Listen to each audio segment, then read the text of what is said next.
आज हम आपको नाम जपने की महिमा बताते हैं कि नाम जप क्या नहीं कर सकता।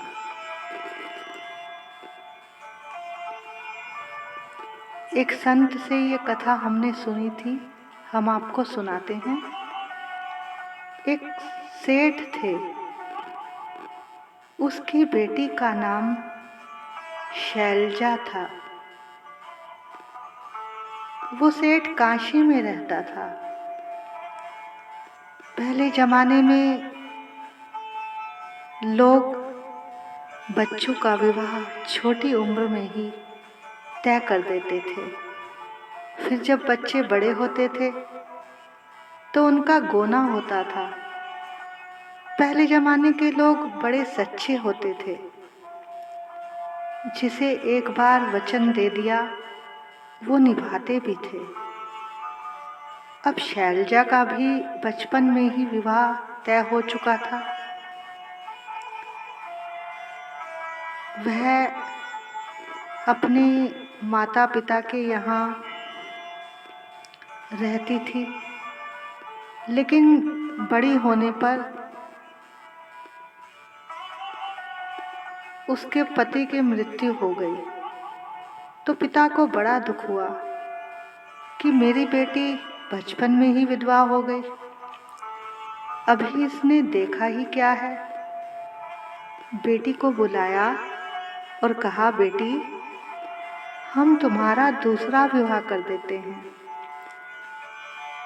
सभी रिश्तेदारों ने भी यही कहा है, लेकिन शैलजा कहती है, पिताजी, अगर मेरे पति की मृत्यु ना भी होती तब भी क्या ये सुख सदा रहता? पिताजी, ये मृत्यु लोक है, जो यहाँ आया है उसे जाना ही है। पिताजी, ये मेरे साथ कोई अनहोनी नहीं हुई, वही हुआ जो होता आया है।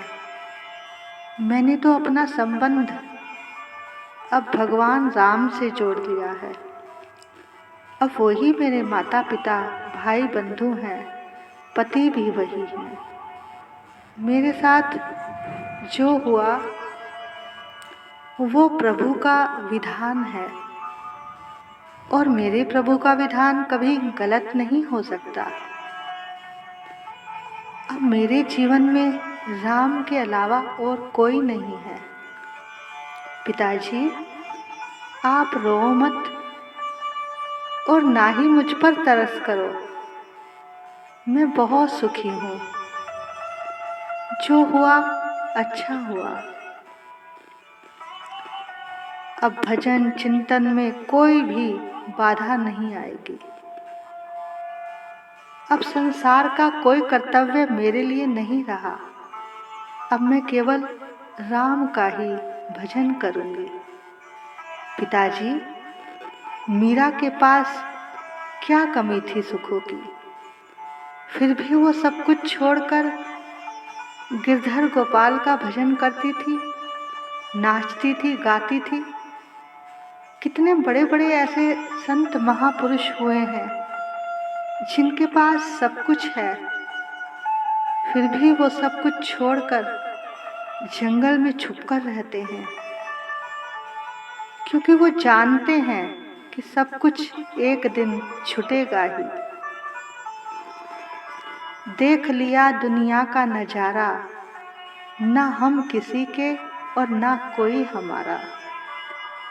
मेरे तो गिरधर गोपाल, दूसरों न कोई। पिताजी, मैंने अपने मन को समझा लिया है। मेरे तो सब कुछ अब श्री राम ही हैं।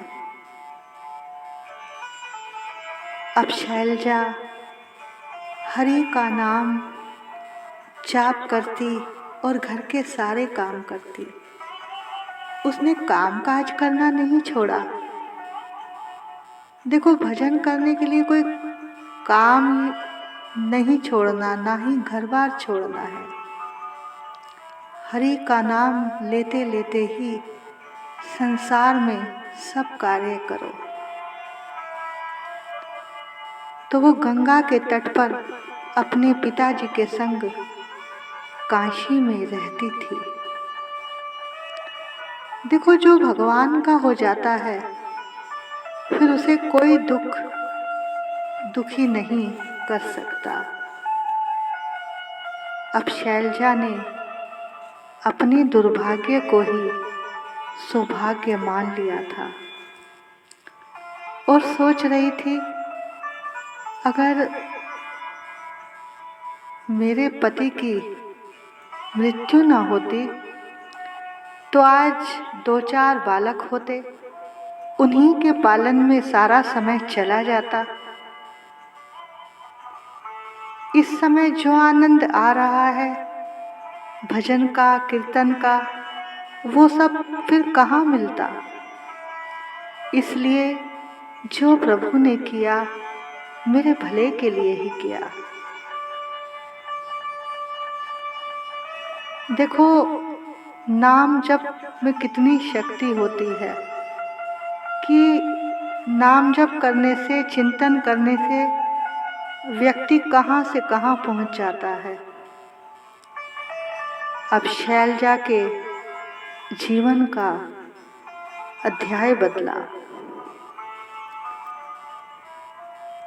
एक ऐसी घटना घटी जिसने इसका पूरा जीवन ही बदल दिया।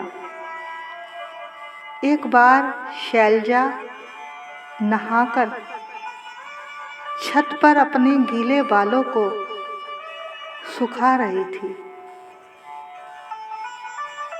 उसी समय नीचे एक जमादार झाड़ू लगा रहा था। जब वो झाड़ू दे रहा था तो उसके ऊपर शैलजा के केशों की छींट पड़ी। उसने देखा, ये पानी कहाँ से आया।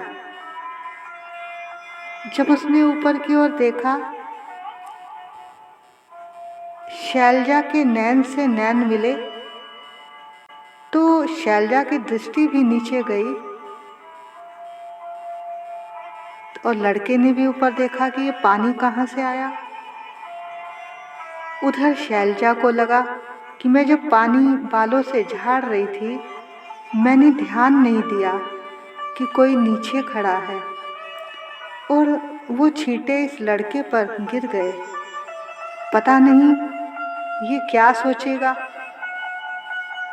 अपनी गलती पर उसे हंसी आ गई और सोचने लगी क्या समझेगा, और परे हो गई।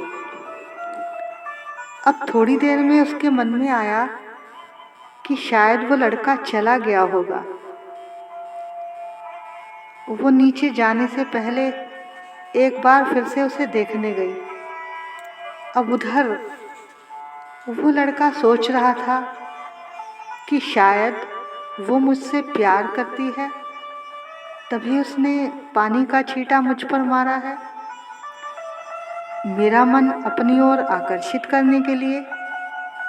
लेकिन फिर सोचा, इतने बड़े घर की लड़की है और मैं कहाँ एक जमादार का लड़का। लेकिन फिर सोचा, प्यार में कोई जात पात तो होती नहीं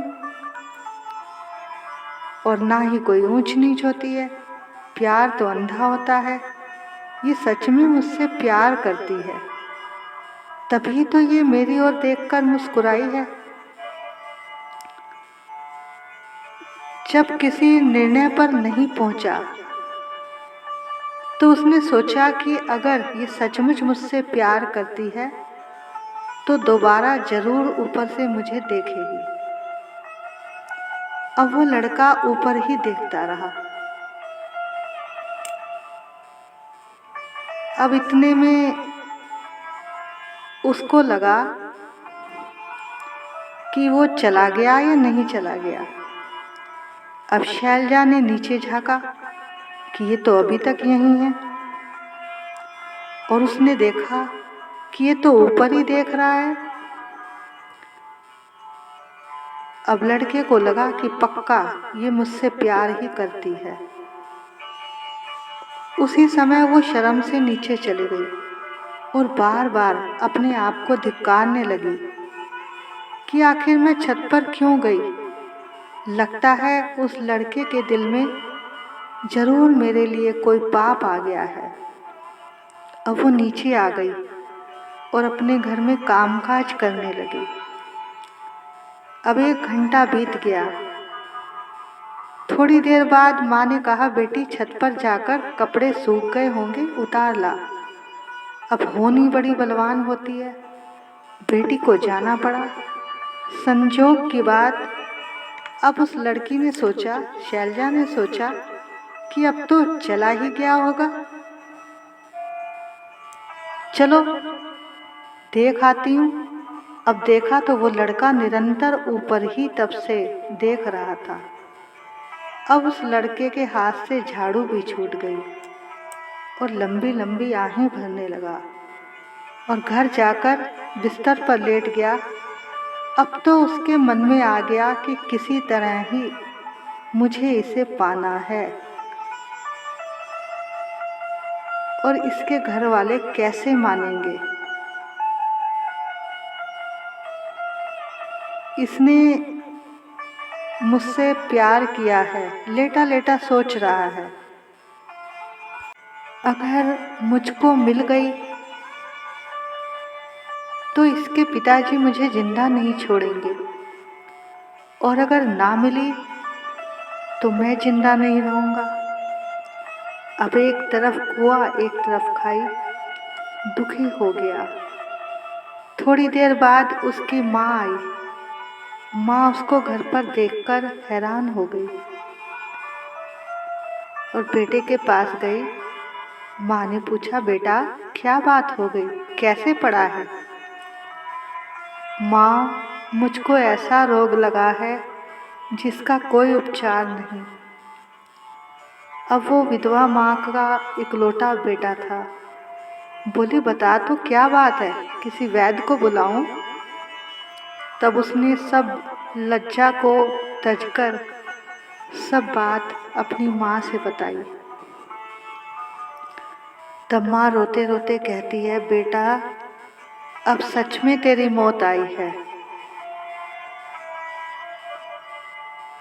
अगर वो मिल गई तब राजा नहीं छोड़ेगा, और नहीं मिली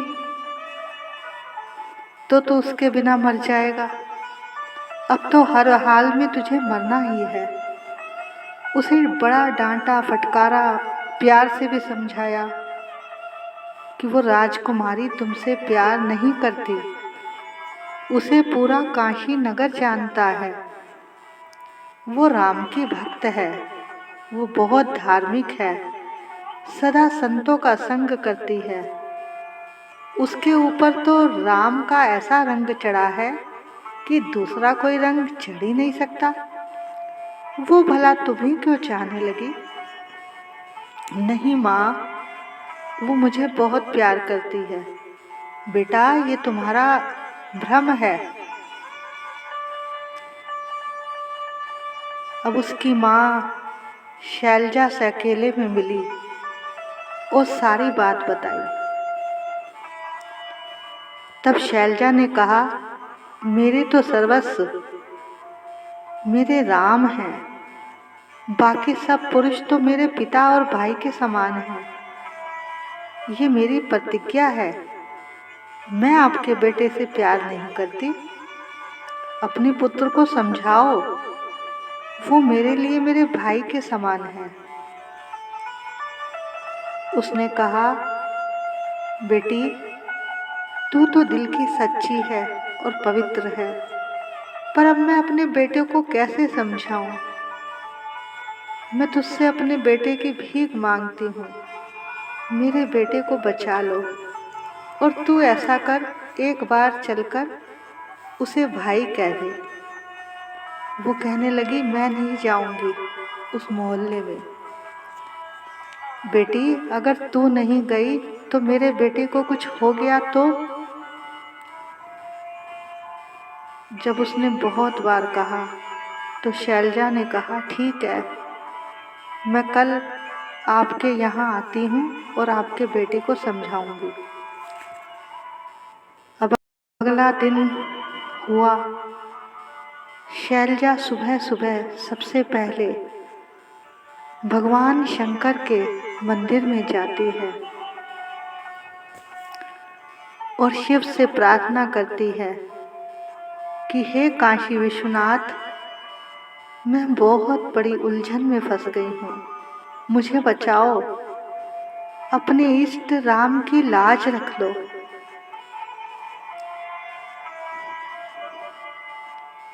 कहीं मैं कलंकित ना हो जाऊं,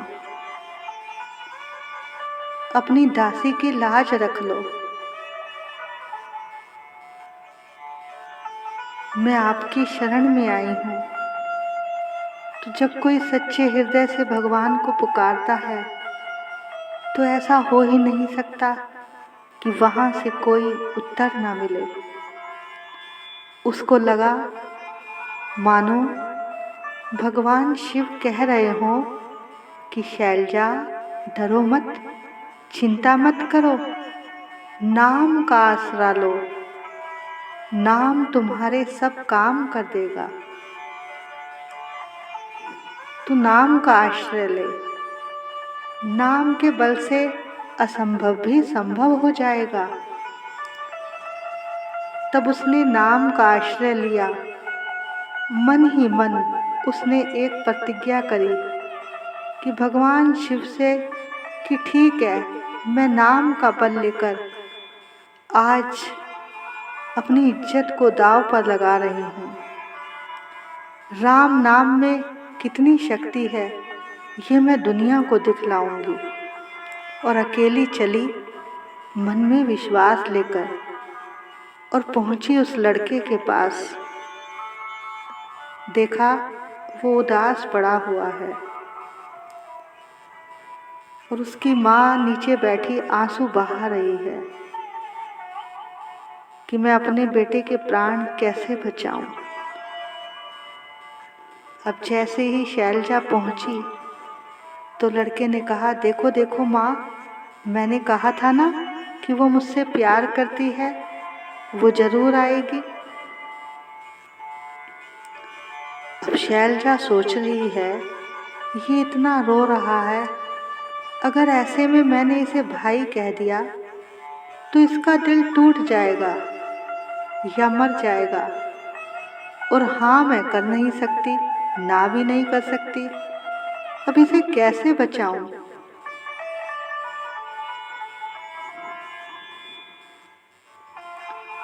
तब शैलजा ने पूछा, क्या तुम मुझसे प्यार करते हो? तब उस लड़के ने कहा, मैं इतना प्यार करता हूँ तुमसे, इतना प्यार करता हूँ कि तुम इतना प्यार मुझसे कर ही नहीं सकती। मैं तुम्हारे लिए कुछ भी कर सकता हूँ। तब शैलजा ने कहा, तुम मेरे लिए मर सकते हो?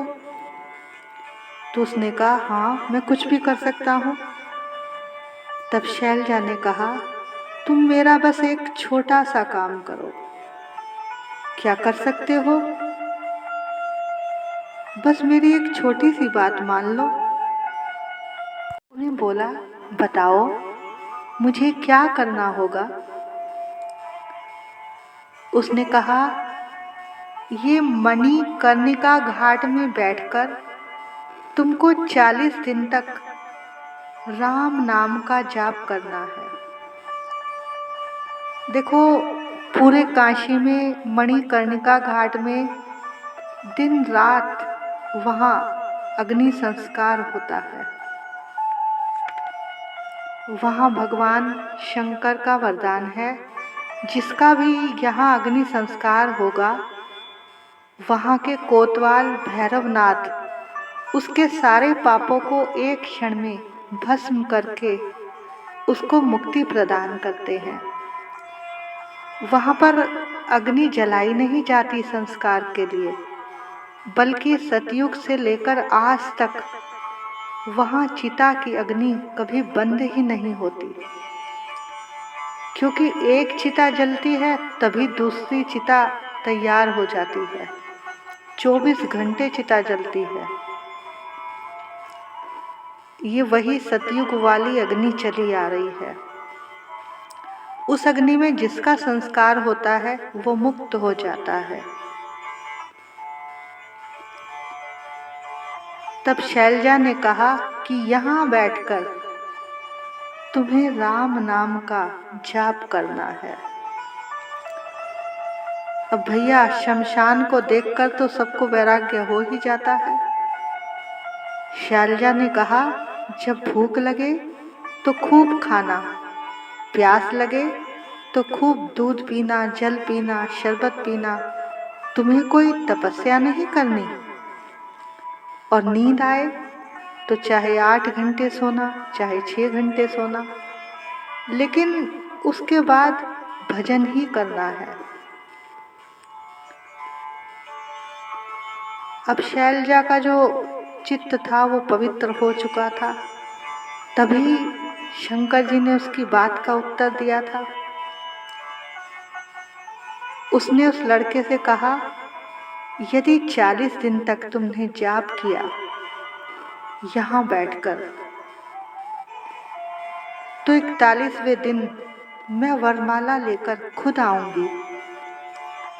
अब शैलजा कोई साधारण तो थी नहीं। वो जाप करके अनुभव कर चुकी थी कि जाप का कितना असर है। अब उस लड़के ने 1 हफ्ता जाप किया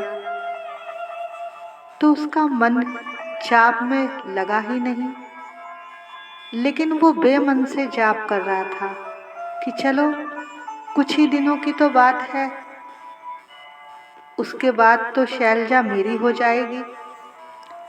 उसने इसी खुशी में जाप करना शुरू कर दिया। अब उसके सामने रोजाना 24 घंटे वहाँ राम नाम सत्य की आवाजें उसके कानों में गूंजने लगी। अब उसके मन में आने लगा कि सबका एक न एक दिन यही हाल होना है। जो आज आया है कल उसे जाना ही है, और शैलजा को भी एक दिन यहीं आना है और मुझे भी यहीं आना है। जिस शरीर से मैं इतना प्यार कर रहा हूँ वो जलकर एक दिन ऐसे ही राख हो जाना है। तो कहते हैं उसे उसी क्षण वैराग्य हो गया। देखो, वैराग्य का कोई समय नहीं होता, कभी भी किसी भी उम्र में हो सकता है। अब जब ज्यादा उसने जाप किया तो उसके अंदर जो कामनाएं थी, वासनाएं थी, वो सब खत्म हो गई। अब जब 40 दिन हो गए, अब तो वो ध्यान लगाने लगा राम जी का। अब 41वें दिन जब शैलजा दुल्हन बनके उसके पास पहुंची तो कहा, देखो मैं आ गई हूँ आपको वरमाला पहनाने। उस समय वो लड़का अपने ध्यान में बैठा था। शैलजा ने उसे हिलाया। जैसे ही उसने शैलजा को देखा वो उनके चरणों में गिर गया और कहने लगा, माता जी प्रणाम। शैलजा ने कहा, अरे ये तुम क्या कह रहे हो? वो बोला, मैं ठीक कह रहा हूँ। अब तो आप मेरी सद्गुरु हो। आपने तो मुझे मेरे असली प्रियतम से मिलवा दिया। तब शैलजा से ही उसने गुरु दीक्षा ली और अपनी माँ से कहा, माँ अब मैं राम का नाम ही लिया करूँगा, उनका ही ध्यान करूँगा। माँ बड़ी प्रसन्न हुई कि चलो मेरा इकलौता बेटा है, अच्छे रास्ते पर जा रहा है। माँ ने कहा, जा बेटा जा, मेरा आशीर्वाद है। तब वो लड़का गंगा जी के पास कुटिया बनाकर रहने लगा। और उसने वहाँ रहकर इतना नाम जप किया, इतना नाम जप किया कि दूर दूर तक उसकी ख्याति फैलने लगी। संत लोग उसके दर्शन को आने लगे। अब तो सारा दिन भीड़ लगी रहती। जब कुछ दिन बीत गए तो शैलजा ने सोचा कि मैं उसकी परीक्षा लेने जाती हूँ, चलकर देखती हूँ। अब जब शैलजा पहुंची तो बाहर 2 सेवक खड़े थे। अब उन सेवकों ने उसको अंदर जाने से रोका कि अंदर किसी स्त्री का प्रवेश नहीं है। अब शैलजा ने कहा कि अपने महाराज जी से कहो कि शैलजा आई है। तो जब सेवकों ने अंदर जाकर बताया तो जवाब आया कि मैं किसी शैलजा को नहीं जानता। तब सेवकों को शैलजा ने कहा, अब कहो वही शैलजा आई है जिससे तुम्हें बहुत प्यार था। तब उसने कहा, मुझे किसी से प्यार नहीं है। अब सेवकों ने जब बाहर आकर बताया तो इस बार शैलजा ने कहा कि अब कहो कि तुम्हारी सद्गुरु आई हैं। अब जैसे ही सेवकों ने कहा तो वो दौड़ा चला आया और दंडवत प्रणाम किया और उसके चरणों में लेट गया और कहने लगा हाथ जोड़कर, हे गुरुदेव, आपने ही तो मेरा जीवन बदला है, वरना मैं तो एक भंगी का लड़का ही था। आज आपने मुझे इतना बड़ा संत बना दिया। आपके लिए तो मैं सारी दुनिया छोड़ सकता हूँ। अगर स्वयं भगवान भी आ जाएं, तब भी मैं आपके चरणों को छोड़कर कहीं ना जाऊं। तब शैलजा ने उसे आशीर्वाद दिया कि जाओ, तुम्हें इसी जीवन में परमात्मा की प्राप्ति होगी। तब आगे चलकर यही संत लड़का एक बहुत बड़ा संत बना। तब इनके बहुत से शिष्य भी हो गए। तो कहने का अर्थ है, नाम जप में बहुत शक्ति है। हृदय से किया गया नाम जप कभी भी बेकार नहीं जाता।